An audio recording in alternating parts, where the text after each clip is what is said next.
Hello there. Welcome to another episode of Star Wars Minute. It's your daily podcast where we analyze, scrutinize, and celebrate The Last Jedi one Snoke minute at a time. I'm Alex Robinson from alexrobinson.fun. I'm Pete the Retailer from PeteTheRetailer.com. Hello there. I'm Joseph Scrimshaw, writer, podcaster, and recreational hood remover. Welcome back, Joseph. Thank you. I'm happy to be here. Wilro Hood? Did you get rid of him? Extend my hood. Love that scene when Luke flips down Wilro Hood. What? He flips him for real. Today we are talking about minute 99 of Star Wars Episode 8, The Last Jedi. Minute 99 starts off with Rey telling Snoke that he underestimates Ben and her. And it ends a minute later with Snoke pushing Rey away, levitating her about 10 feet off the ground, something like that. About 3 meters for those of you keeping score in Europe and elsewhere. Yes, this is where we talked about it briefly yesterday, but this is where we get a great example of sarcastic Snoke. Being like, oh, have you seen in my apprentice's mind that he's weak and that he's tempted? It's great. It is. Yeah, I love the push-up, the close-up of his face, because it would have been a great line from afar, but just that like straight-on shot. Oh! It's like he's being goosed slowly. Who is better at this sarcastic? This kind of seems like the equivalent of, oh, I'm sorry, your friends are going to find the shield quite... Which sarcasm is, who's better at it? I can't believe I'm saying this, but I think Snoke is a little bit better at it because Palpatine, like almost everything he does, he's subtle enough to, destroy the entire Republic and the Jedi. But then after that, he has a hard time containing himself. Subtlety is not his thing after a while there, and especially by Return of the Jedi. I'm imagining now that we established yesterday that we didn't think Snoke knew he was a puppet, but I like the idea of Snoke being sarcastic to Palpatine. Like he's a bratty, like a sullen high school teen, and he's like, oh, why are you like this? And then, oh, well, I guess you made me this way, father. Totally being a jerk. Right. Oh, fine. I'll follow your orders. Snoke, will just walk out of this room, which you can't do hanging from a claw. Yeah, I know we're not talking about Rise of Skywalker, but that's one of the things I like about Rise of Skywalker, and I know it's controversial, that Palpatine is done with games. He sends, a message out to the entire galaxy saying, I'm coming for you. I'm the Sith. It's like, I love that it starts with the Phantom Menace, and the Rise of Skywalker is the blatant menace. So like, I am broadcasting that I am coming for you all. Yeah. The overt menace. Yes. Well, before the Snoke stuff, we do get the end of Rey. I had the one note. It's not worth going back for, but it amused me that I picture. At the end of yesterday, we had you underestimate Skywalker, and the finish was like, and Ben Solo, and me, and I wrote, and this ashtray, and this paddle game, and this lamp. You underestimate this lamp, which is that's just what I pictured Rey doing here. So. Yeah, and she's a scavenger. But then it is interesting that in his perfect. We talk about Snoke acting all Palpatine, which there's our cocktail. Yeah, the Palpatine. You make it without a shaker or a glass. It is not good. No, it is not. It's fun party trick, but it's not a good drink. The Palpatine. Oh, I'm afraid your Palpatine drink is going to be quite terrible. Right? Yeah. When it arrives. But he direct quotes him in a sense. He says, "Young fool." Which I'm picturing, would that be kind of a like a 50s vocal harmony or maybe early 60s kind of rock and roll song? Young fool is kind of pining about all the things that Rey or Luke Skywalker are doing wrong. Yeah, we might need to ask our mutual friend Tony Thaxton to put that together and especially if it's a 1950s kind of thing with the ooze, that he could use the actual oohs and ohs from Palpatine and Snoke. Oh, yeah. Oh, Ooh, young fool. How do you? I meant to bring this up last minute as well. There's so much in this whole throne room scene that feels like it is meant to evoke the throne room scene in Return of the Jedi. Right? There's the elevator shot. There's the cuffs coming off. I think Rian Johnson is way too aware for that to be a coincidence. It feels like he wants you to be thinking, what's the Return of the Jedi throne room scene doing in the middle of the second movie? Right. I was curious if you guys felt that way, liked it, didn't like that. I mean, at the time, I was just appreciating where it was going. I wasn't thinking about the larger arc. In retrospect, in kind of, considering it after, it does seem a little, again, it fits in with my thoughts from yesterday about like, oh, wait, it seems like we have kind of two parts of something and not a third, or that the thing that I just learned recently, which I don't remember where we got it, but that originally when it was doing the third part, then Rian Johnson was going to write at least the outline for the third part, and so then when that got canceled and kind of drawn back, then he blended a lot of the stuff from his proposed third act into the second act, which could be why it feels that way. But also, I don't know. I think that again, I wish I could kind of erase all of those external prejudices and expectations from my mind, and know nothing about the behind the scenes of this movie. Know nothing about even know nothing about traditional kind of the Joseph Campbell kind of storytelling, three act. Just be like, just let me appreciate this as it is coming into my eyes, which is, I think, what takes time and appreciation for this. That a lot of people are like, yeah, the first time I watched this movie, I didn't quite understand how I felt about it, that's exactly how I was. Like, I think I liked that. There was a lot of good stuff, but I don't know how did I like it? And then the more time goes on, the more stuff that I appreciate in it, the more I'm like, oh, that's really good. Yeah. I think it really worked on me the first time I saw the film in particular, because like these are absolutely evoking the throne room scene, but the throne room scene kind of can't happen in the middle of the second film. So for me, it really worked to ultimately take me by surprise in such a pleasing way when he does die. But that's not the end of the problems, of course, Right. So it worked for me. Yeah, it does certainly, we joke a lot about undermining expectations, but like putting that here, then you're like, well, now what are they going to do? And have that kind of like, where's the movie going? Which I guess could, see, now I'm like, my emotions are constantly developing on this, which is. I can sense the conflict within you. Yeah. Which could be that, exactly, okay, like wherever you think it's going, let's wrap most of that up in the middle here. So then it's like, you don't know what to expect. Because with a normal. I don't know,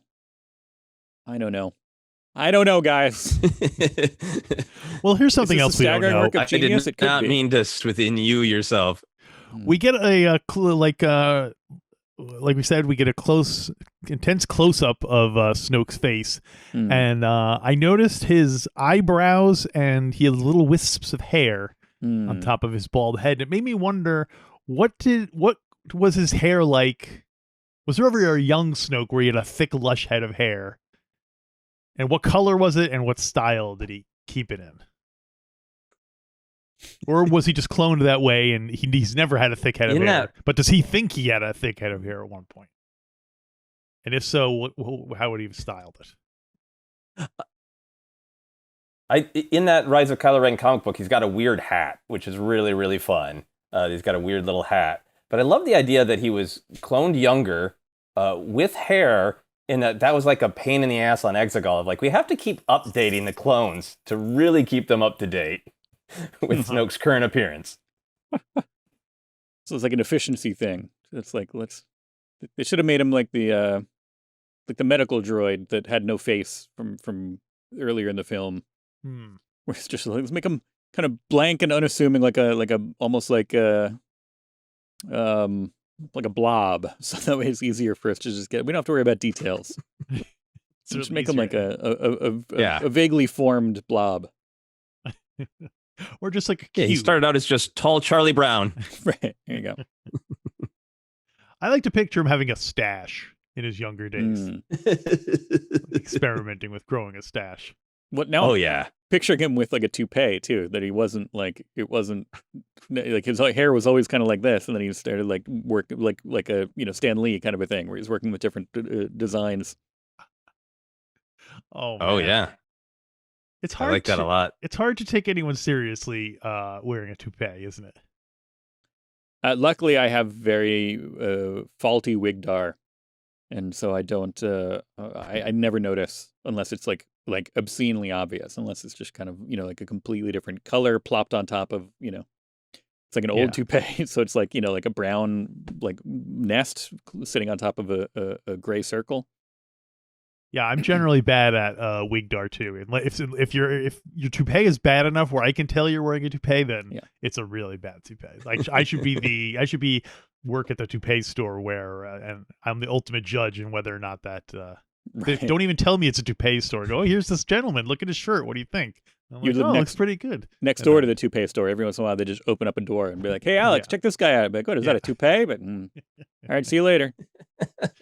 That would be an amazing job to just be sitting in the back of a toupee store and just the door opens like toupee or not. Right. Don't know.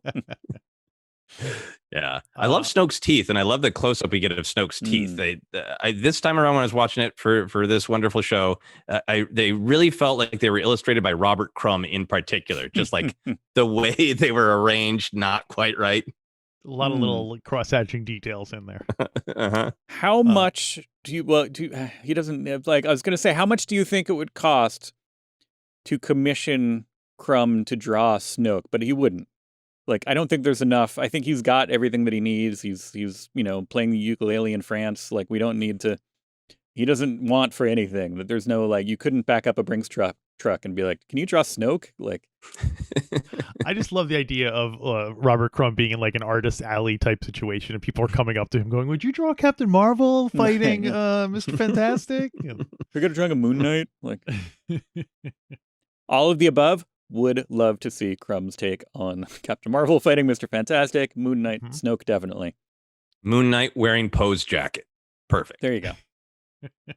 Now, over the cape or under the cape? I think over the cape.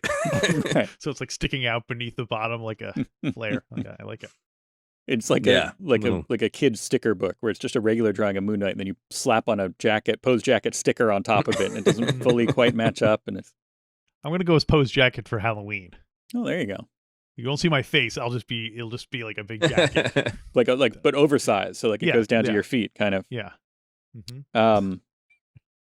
The who's the most unlikely artist that would still potentially be amenable to doing a commission of Snoke? Like, who's somebody that has no business drawing Snoke, and it would be really unusual to see them draw Snoke, but we could probably still get them to do a drawing of Snoke. Ooh, wow. Who is? I don't have a plethora of modern artists at my mental fingertips, so I'm not sure. Which could help, because then you can get like the people who were the people who are the hot artists when I was reading comics more might be a little bit less, in demand now, and might be more amenable to doing commissions of ridiculous Star Wars characters for money. Oh yeah, this is a great artist who probably wouldn't do this, but Bill Sienkiewicz, I would love to see his Snoke exploding everywhere illustration. I feel like he does have a certain affinity for this kind of a thing. That might not be too off base. Yeah, I feel like anyone who draws superhero comics would be like, sure, whatever. But I would want him to draw Snoke the moment that he is ripped apart by the Skywalker blade. So there's just limbs and viscera and flies. Totally picturing that now. I also want that. Tongue hanging out. Maybe start a Snoke sketchbook, and then if conventions ever happen again, you could just bring it by and go, could you bring it out to various artists? How much for a Snoke? Yeah. Another thing about Snoke's personal grooming while we're in there is his fingernails. when he hovers Rey over and he puts his giant hand on her face, and you can see he has like giant pointy nails. Yeah. Which made me wonder if this is like the way his nails just naturally grow, or does he specifically cut them that way? So that does he use them as weapons? Why would he have those big pointy nails? Yeah, I mean, I kind of like the continuation of the Palpatine thing. That for me is if you are operating at this like really high level of the dark side, that it does just kind of rot you. That it is unnatural to be this evil, right? Right. And I like that idea of just like, I got my teeth fixed, I clean my nails, and I wake up the next day and just. So it's a physical manifestation of the evil within. That's the way I like it. Yeah, the enemy within. Well, that's what I always used to think about Palpatine. Like when you see him in Return of the Jedi, and he's all like crusty and disheveled. I always assumed that was just from using the Force. Like his 20, like basically for 20 years of being a dark side addict have left him hideously scarred. But then you find out that he caused it himself, like a dummy. Yeah, I don't like that part. I think that's still open for debate because in Revenge of the Sith, he has that I can't hold it. Yeah, and I feel like he's talking about the evil within. That's his true face. Well, so you think when he's saying he can't hold it, he's not talking about the lightning. He's talking about his. So you think like when he is Senator Palpatine, he is making an effort to keep his to look human. Right. The normal guy. Yeah, like I think it's almost like. Yeah, and like he's holding all of this evil in, and now he's kind of finally letting it out, and like maybe there's some scarring, but it's also just like. He just gets to wrinkle and deform and unlimited power. I'm out. It's kind of like sheave out. And he spirals away. It's kind of like in Tim Burton's Batman, where the Joker wipes his face and wipes off some of his makeup, but it's really him wiping makeup on himself because he's really Jack Nicholson colored in real life, and so that's what that's like. It's just like that. Come on, guys. Yeah. It's just like that. But wait, something you just said reminded me. Oh, I do like the idea of bringing it back to an 80s movie for a second. I do like the idea of like a Groundhog Day, like combined Groundhog Day with like a Weekend at Bernie's.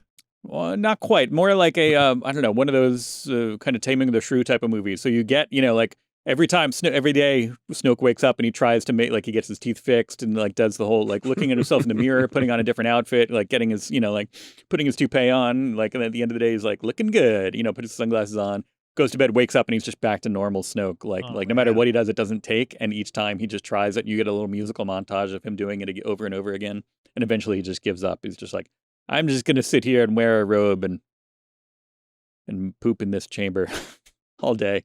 I'm not gonna move. I like the idea of the outfit montage, the 80s outfit montage showing him in all his different looks. Right. I like it.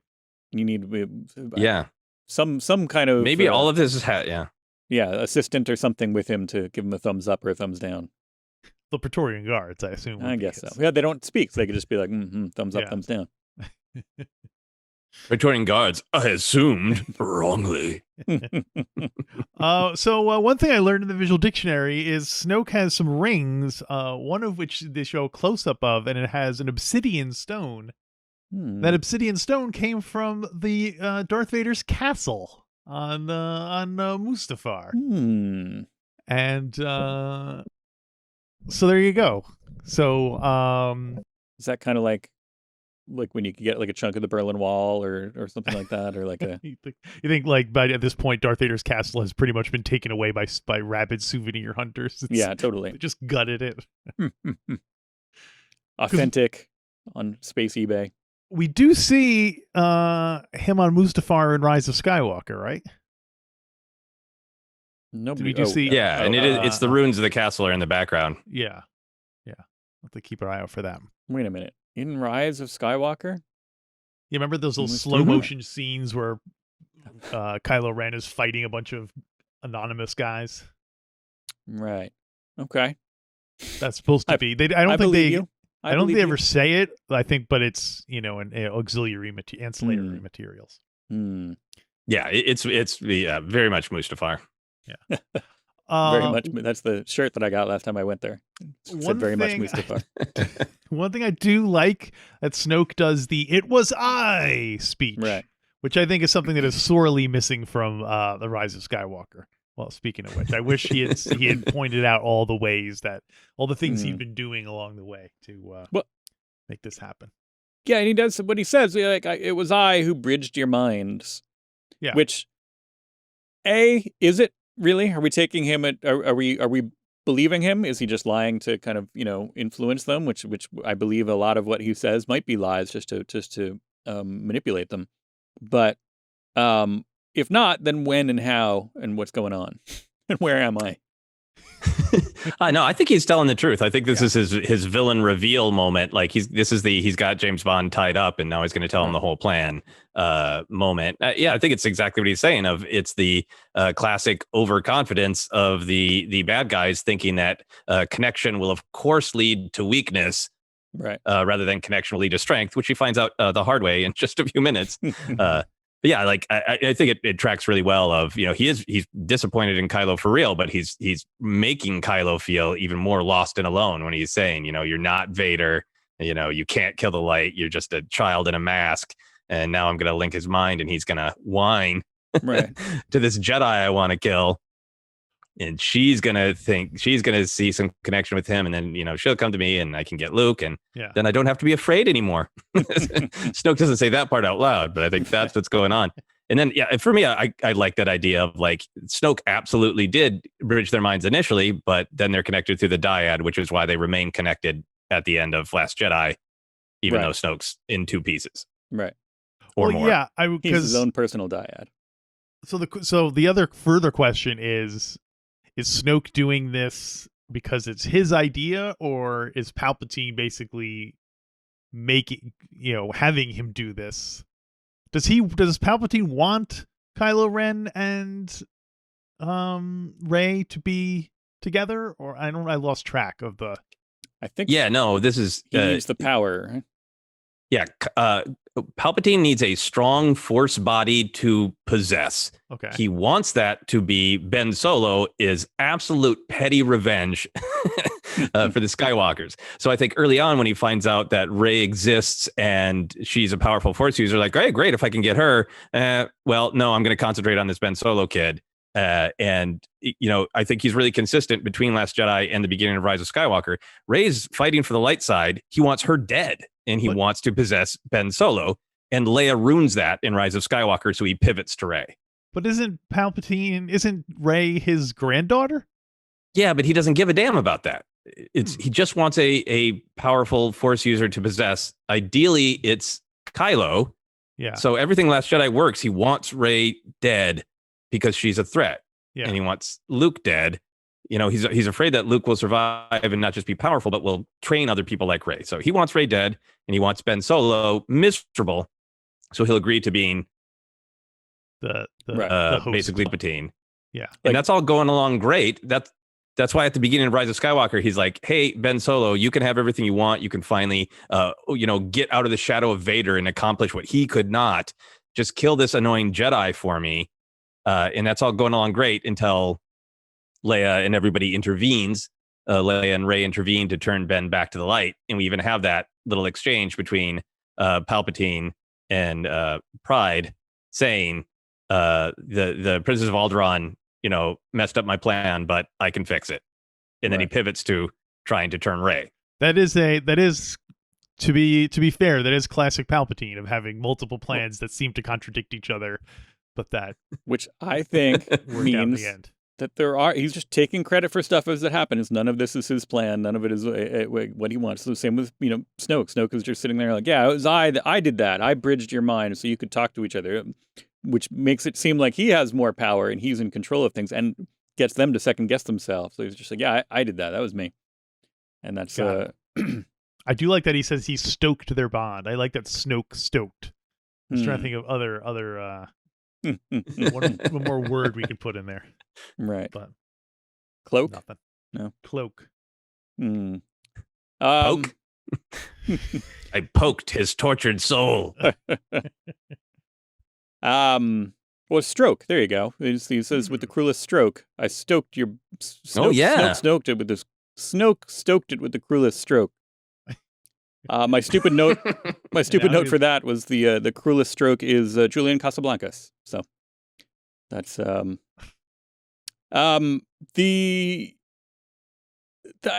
don't know. Like it does. Like I find myself questioning whether or not I like the idea of, and sorry, Joseph, whether or not I like the idea of Palpatine being involved in all this, because I did kind of get, as much as I got caught up in the excitement of that reveal at Celebration of like, guess who we got back for this movie, and like that, and liking the replacement of, well, we need a big bad guy. Like, guess we got the original big bad guy. Like, although not original in I don't know. As much as I like that kind of progression, I also just kind of like that, like we had moved on and this was a separate thing, and it kind of, yeah, I don't know. It does make it like we've spent the whole episode, it's questioning Snoke's motives and what the plans are, and that's not a bad thing. Like that it gives us, hey, it gives us an episode to make. But but also it's an interesting. I'm not sure. This week has made me unsure of myself and my feelings, and I'm not saying it's your fault, Joseph, but I'm saying that didn't happen in several previous weeks. So we made it halfway through the movie, and only now have you broken. Let me try to fix my errors, if at all possible. I'm not saying it's an error. I'm just, Yeah. Well, I think the thing for me is like, I want to engage with the story that ultimately gets presented. Like, it's an interesting conversation to just talk about what happened behind the scenes. But for the most part, eventually, the stories are the stories. And I want to engage with the stories. And like, when I think about it, like a 10-year-old right now who just sits down and watches the original trilogy, when they start watching Return of the Jedi on their iPad, they're not like, well, if Gary Kurtz would have blah, blah, blah. Like, they're not connected to the behind the scenes. They're just engaging with the story that's there. And so for me, like, I try to engage with the story that's there, and I see all these connections, and I love Palpatine, and a lot of it really, really works for me. But to your point, as you're wrestling, if Snoke had just been, he's another Darksider from the unknown regions, I would have been happy with that story if it was told well, in my estimation as well, Yeah. When Last Jedi first came out, I was never big into he's Ezra Bridger, he's he's a clone of Darth Plagueis's thumb. Like, I always just thought he's another Darksider, and I was perfectly happy with that. And if the story had remained that, I would have been happy with that. Yeah. My money was on Tarkin, but then that didn't happen, and it's okay. I'm not angry at the movie about that. Like I said, I do really enjoy these movies, and so I'm not it's not affecting my enjoyment of them. I'm just questioning what are my expectations? That's how much they've been undermined. I don't even remember what they are or what they should be. You're like Luke Skywalker. It was Snoke who confused your mind. Yeah. You're like Luke at the end of Empire. Like, why didn't they tell me? What? Right. Disoriented. Well, anything else for minute 99? We do have a little bit more Snoke tomorrow. I just wanted to celebrate the line, the cruelest stroke. I really love that line. I really like, Last Jedi, I think in general has a lot of like, it's well scripted in terms of the dialogue for sure. It's, thoughtfully written. Every line and every word feels considered. And I really like that there's this choice to make Snoke be, a big over the top villain and say big over the top pulpy villain things like, it's like, it could have been, and then you'll die, but I'll kill you with the cruelest stroke, which sounds like an awesome Ramones song to me. It just, have this idea of like, what is the cruelest stroke? It sounds extra awful, and I love it. Yeah, he's way more flowery and poetic than Palpatine, which I like. I like his just kind of hammy villainousness. Yeah. So good. Well done.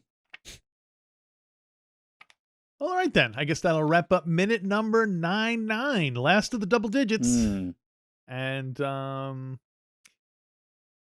how about this? I will promote the Star Wars Minute Listener Society today. It's our online Facebook group. You can go there and what up, Swimmels? Chat with like-minded fans and singles in your area, and talk about Star Wars for a bit and your fan theories and all that stuff. So Go to Facebook, the Star Wars Minute Listener Society, and go with us tomorrow. StarWarsMinute.com/Facebook. No, yes. StarWarsMinute.com/Facebook. StarWarsMinute.com/Facebook. Star Wars.